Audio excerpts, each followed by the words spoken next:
సినిమాల్లో హైందవ ధర్మం మీద దాడి ఎలా జరుగుతుంది, హైందవ ధర్మ హననం ఎలా జరుగుతుంది అనేది ఒక 3 కోణాల్లో 3-4 ఉదాహరణలో క్లుప్తంగా విభజించి వివరించే ప్రయత్నం చేస్తాను. ఇక్కడ దాడి 3 కోణాల్లో జరుగుతుంది.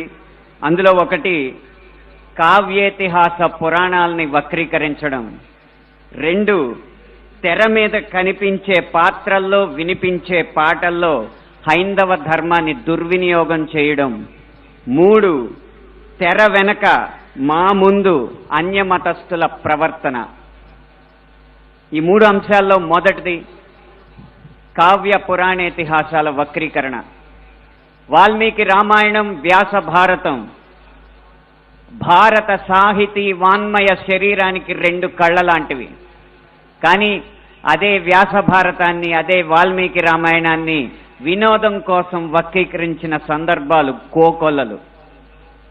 గత కొన్ని సంవత్సరాల ముందు వచ్చిన చిత్రాల నుంచి నిన్న మొన్న విడుదలైన కల్కి చిత్రం వరకు కూడా కర్ణుడికి పాత్రకి అనవసరంగా ఆపాదించిన గొప్పదనాన్ని చూసి ఒక సినిమా రంగానికి చెందిన వ్యక్తిగా నేను సిగ్గుపడుతున్నాను, నిర్మోహమాటంగా చెప్తున్నాను. అది కూడా ఈ కృష్ణా జిల్లా గడ్డ మీదే నిలబడి చెప్తున్నాను. అప్పటి చిత్ర దర్శకులు, ఇప్పటి చిత్ర నిర్మాతలు ఇదే జిల్లా వారికి చెందిన వారైనా సరే పొరపాటు అని మనం చెప్పకపోతే ఈ హైందవ ధర్మంలో పుట్టినట్టు కాదు, ఈ హైందవ ధర్మాన్ని ఆచరించినట్టు కాదు, హిందువుగా ప్రకటించుకోవడం వ్యర్థం అని చెప్పి ఘంటాపథంగా తెలియజేస్తున్నాను. ఇప్పుడే ఈ సభలో, ఈ గొప్ప సభలో సత్యవాణి గారిని అభినవ ద్రౌపదిగా వక్తలు అభివర్ణించారు. ఆవిడే ఒప్పుకుంటారా? నిండు సభలో ద్రౌపదిని వలువలు వలచండి అని సలహా ఇచ్చిన కర్ణుణ్ణి సూర్యుడు అంటే సత్యవాణి గారు లాంటి మహిళా మండలి ఒప్పుకుంటారా? గంధర్వుల్ని చూసి, గంధర్వ సైన్యాన్ని చూసి ప్రాణమిత్రుల్ని కూడా వదిలేసి ప్రాణభయంతో పరుగులెత్తిన కర్ణుణ్ణి ధీరుడు, సూర్యుడు, వీరుడు అంటే ఈ హైందవ సమాజం ఒప్పుకుంటుందా? ఇలా ఎన్ని విధాలు చూసినా దానంగా వచ్చిన రాజ్యంలో తనకొచ్చిన కొద్దిపాటి సంపదని ఏదో దానాలు చేసినంత మాత్రాన ధర్మరాజు అంత గొప్ప దాత అని చెప్పి కర్ణుడిని అంటే మన సమాజం ఒప్పుకుంటుందా? నిన్న మొన్న వచ్చిన కల్కి సినిమాలో అగ్నిదేవుడు ఇచ్చిన ధనస్సును పట్టిన అర్జునుడి కంటే సూర్యుడు ఇచ్చిన ధనస్సు పట్టిన కర్ణుడు వీరుడు అని చెప్తుంటే యుద్ధంలో నెగ్గేది ధనుస్సా ధర్మమా అని ప్రశ్నించకుండా మనం ఊరుకుంటామా? ఒక్క భారతంలోనే కాదు, వాల్మీకి రామాయణంలో రాయి ఆడదైనట్టు, రాళ్లను తేల్చి వారధైనట్టు, రాముడు లవకుశుల మధ్య యుద్ధం జరిగినట్టు, ఇలా చిత్రీకరణకు అందంగా ఉండడానికి ఎన్నో అభూత కల్పనలు, ఎన్నో వక్రీకరణలు జరుగుతుంటే ఇంకా మనం ఇలా ఊరుకుంటూ ఉంటే ఎన్ని సినిమాలు ఎలా వస్తాయి? ఒక్క వక్రీకరణే కాదు, చిత్రీకరణలో, గీతాలాపనలో ఎన్ని రకాల హననాలు జరిగినాయో మనం గమనిస్తూ ఉండాలి. మీరు కొంతకాలం క్రితం ఒక హిందీ పాట వినే ఉంటారు, దమ్మరదం మిటుజాయహం బోలో శుభశ్యామ్ హరే కృష్ణ హరే రామ్. రండి దమ్ము కొడదాం, కలుసుకుందాం, శుభ సాయంత్రం చెప్పుకుందాం, తర్వాత హరే కృష్ణ హరే రామ్ అందాం. భగవత్ తత్వాన్ని, భగవద్భక్తిని జగత్ ప్రస్తుతంగా జగద్విదితం చేసిన ఇస్కాన్ వారి నినాదం హరే కృష్ణ హరే రామ్ ని ఒక ఐటమ్ సాంగ్ లో పెట్టుకుంటే ఒప్పుకుంటామా? మీ ముందు ఇప్పుడు 2 దారులు ఉన్నాయి. కాళీ అన్న సినిమా డాక్యుమెంటరీ పోస్టర్లో కాళికామాత సిగరెట్ కాలుస్తుంటూ ఒక పోస్టర్ వేస్తే మన ముందు 2 దారులు ఉన్నాయి. ఒకటి నిమ్మకు నీరెత్తినట్టు కూర్చోవడం, 2 నిగ్గదీసి నిలదీయడం. మీ దారి 1, 2?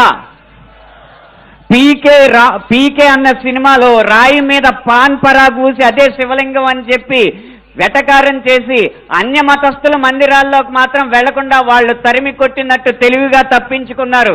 అప్పుడు మన ముందు 2 దారులు ఉన్నాయి, నిమ్మకు నీరెట్టినట్టు నుంచోవడం, నిగ్గదీసి నిలదీయడం. మీ దారి 1, 2? కాస్మిక్ సెక్స్ అన్న సినిమాలో ఇంత అద్భుతమైన పీఠాధిపతుల ఆహార్యాన్ని అనుకరించి గురువులు పీఠాధిపతులు వచ్చిన శిష్యురాలతో శృంగార కార్యకలాపాలు చేస్తున్నట్టు చూపెడుతున్నారు. మీ ముందు రెండే దారులు ఉన్నాయి. ఒకటి నిమ్మకు నీరెత్తినట్టు కూర్చోవడం, రెండు నిగ్గదీసి నిలదీయడం. మీ ఆప్షన్ ఒకటా రెండా?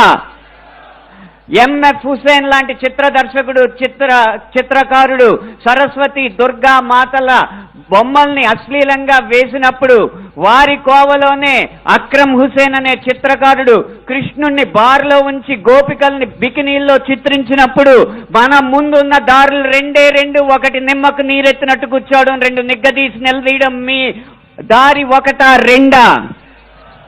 ఛత్రపతి శివాజీ తర్వాత అంత గొప్ప మరాఠా యోధుడు బాజీరావుని బాజీరావు మస్తానీగా ప్రేమ పిచ్చోడుగా చిత్రీకరించినప్పుడు మన ముందు రెండే రెండు దారులు ఉన్నాయి. ఒకటి నిమ్మకు నీరెత్తినట్టు కూర్చోవడం, రెండు నిగ్గదీసి నిలదీయడం. మీ దారి ఒకటా రెండా? ఇలా ఇన్ని విధాలుగా హననం జరుగుతుంటే ఇంకా మనం నిశ్శబ్దంగా కూర్చుంటే అది మన హైందవ సమాజానికే కళంకం అని నేను మనస్ఫూర్తిగా తెలియజేస్తున్నాను. పాటని ఎలా ఉపయోగించచ్చో, అదే హరే కృష్ణ హరే రామ్ని ఎలా ఉపయోగించచ్చో సీతారాం శాస్త్రి గారు మనకు తెలియజేశారు. హరే రామ హరే కృష్ణ కృష్ణ కృష్ణ హరే హరే. రామున్నైనా కృష్ణున్నైనా కీర్తిస్తూ కూర్చుంటామా, వాళ్ళేం సాధించారో కొంచెం గుర్తిద్దాం మిత్రమా. సంద్రం కూడా స్తంభించేలా మన సత్తా చూపిద్దామా, సంగ్రామంలో గీతా పాఠం తెలుపమా. ఇది పాట రాయడం అంటే, ఇది పాట ద్వారా సమాజ హితం కోరడం అంటే, ఇది పాట ద్వారా మార్పు తీసుకురావడం అంటే, ఇది పాట ద్వారా ఉత్సాహం రేకెత్తడం అంటే, ఉద్వేగం రేకెత్తడం అంటే, ఉత్తేజితుల్ని చేయడం అంటే, ఈ దారిలో మాలాంటి పాటల రచయితలు అందరూ నడవాలని నేను కోరుకుంటున్నా. ఇక ఆఖరి అంశం మాకు వ్యక్తిగతంగా జరిగేది, తెర వెనక సినిమాల్లో అన్య మతస్థులు చేసేది ఒక్క అనుభవం చెప్పి మీకు ముగిస్తాను. ఒక సినిమా పాట రాయడానికి నేను ఒక సంగీత దర్శకుడి దగ్గరికి వెళితే ఆ పాటలో బ్రహ్మాండ నాయకుడు అన్న హిందూ పదం ఉందని చెప్పి ఆ పాట చేయనన్నాడు. నువ్వు ఒక్క హిందూ పదం ఉందని చెప్పి పాట చేయనన్నావు కాబట్టి జీవితాంతం నువ్వు చేసిన ఏ పాటకి నేను రాయనని చెప్పి ప్రతిజ్ఞ చేసి 15 సంవత్సరాలుగా ఆ వ్యక్తికి నేను పాట రాయలేదు. అలాగే ఒక పక్క రాష్ట్రం సంగీత దర్శకుడు వెళ్ళగానే దర్శక నిర్మాతలతో తిరుపతి ఆలయ విధానాలని విమర్శిస్తూ ఉంటే వాళ్ళు మిన్నక కూర్చుంటారు, ఎందుకంటే వాళ్ళకి మార్కెట్ ఉంది కాబట్టి. ఇదే మనం గీత గీయాలి కింద.